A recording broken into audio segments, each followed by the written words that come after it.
A comprehensive estate plan is one of the best investments a family can make to protect their assets and avoid the cost and complexity of probate court. Attorney Anna Howard takes you through the process. The following segment is brought to you by A.C. Howard Law. Well, we know that issues of estate planning, talking about wills and trusts with the family, are very difficult topics, but they're essential that families do have that conversation. So Anna's here with us today to cover some of these things. And we'll start with a tough one right off the top. Sure. If somebody passes and they don't have a will, what does that mean to the family? Oh, if there's no document that says who should get their possessions, the value of their bank account, there's two different paths. First, if that individual didn't have a great deal of wealth, if it was less than $185,850, okay, the family can take the death certificate directly to the bank and they can fill out something called an affidavit of small estate.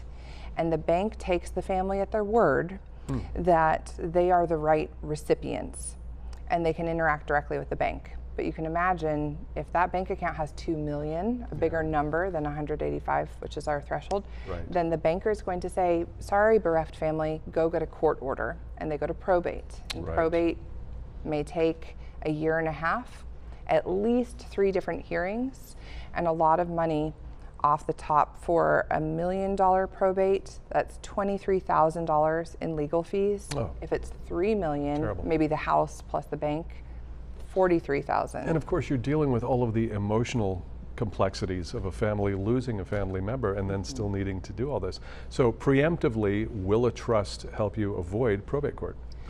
If that trust is well funded, it's the perfect way to avoid or circumvent probate court. If the house is titled in the trust, if the bank account refers to the trust, then in that same situation, if the family takes the death certificate plus the trust to the banker or to the county recorder, then they see, oh, there's a private document that governs what we're meant to do. They can all refer to the private document and nobody goes to court.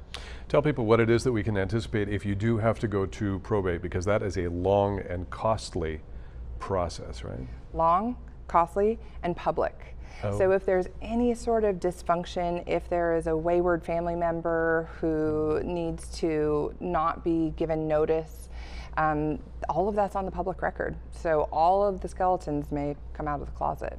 So I know for your clients, you're putting together comprehensive estate plans. It's not just a will, it's not just a trust. What goes into a comprehensive plan?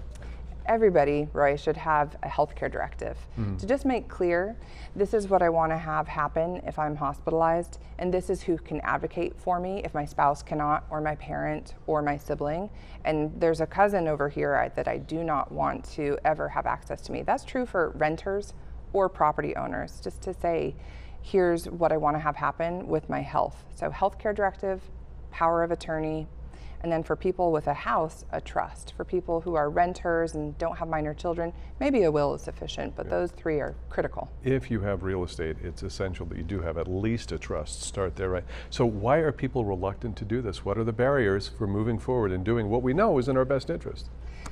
I think there's a few different issues. First, it's dark. We don't want to talk about sickness and death. Tough. Yeah. Second, it's hard to know how much to budget. Is this going to cost the same as a tax return with a CPA, or is this going to cost 2, 3, 4 mortgage payments? And I think the third consideration is a lack of awareness about how much interaction they're going to have with the attorney. Is it going to be a one-time meeting, or are they going to retain the attorney for months and months on end? For my purposes, I meet with clients 3 times for a flat fee. Yeah. Usually the flat fee is a couple of mortgage payments. Okay, and that will cover it for a period of years. You might want to go back and revisit it. Exactly. If circumstances change. If there's a death, if there's new grandchildren that are born. There's a lot to learn, a lot we need to take on and not shy away from. So what is the process in consulting with you and moving forward?